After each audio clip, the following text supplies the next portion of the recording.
morning, e-reader. What's up, bust a move? Hey, Smurfs on DS, haven't seen you in a while. Bust a move, you know you shouldn't be out. It's way past your bedtime. Come here.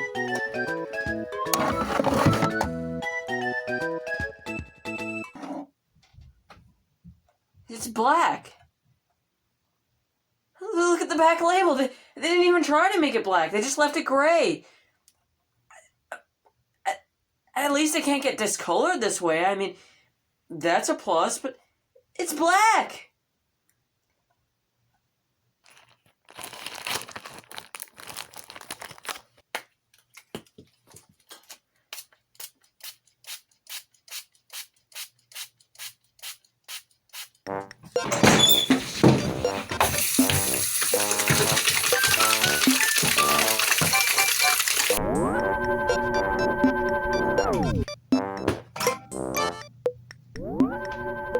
Yeah, now I have to scan everything to make sure it's not contaminated.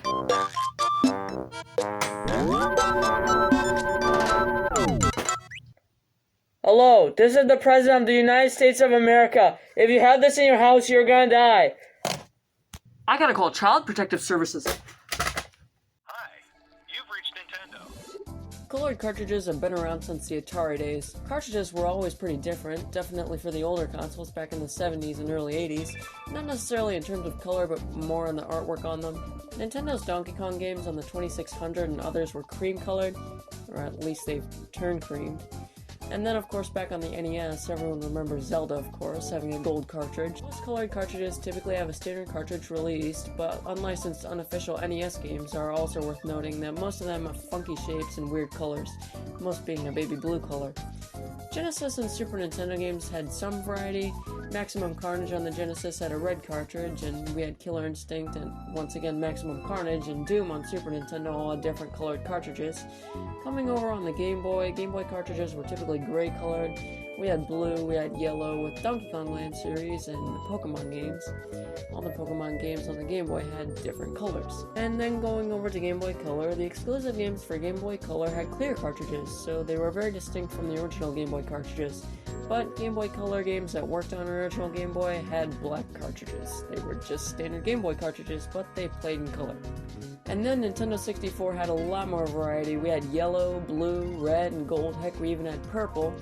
Moving into the next generation with the Game Boy Advance, mainly just the Pokemon games and the classic NES series.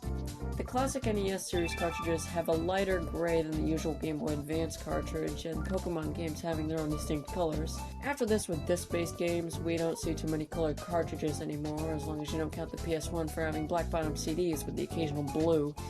Now it seems like it's all about the case, and with physical dying out and digital rising, we may never see colored cartridges again.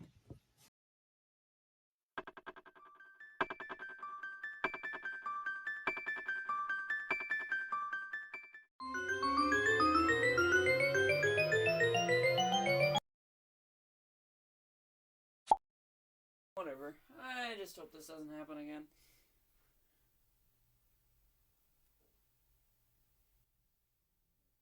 That's pretty cool.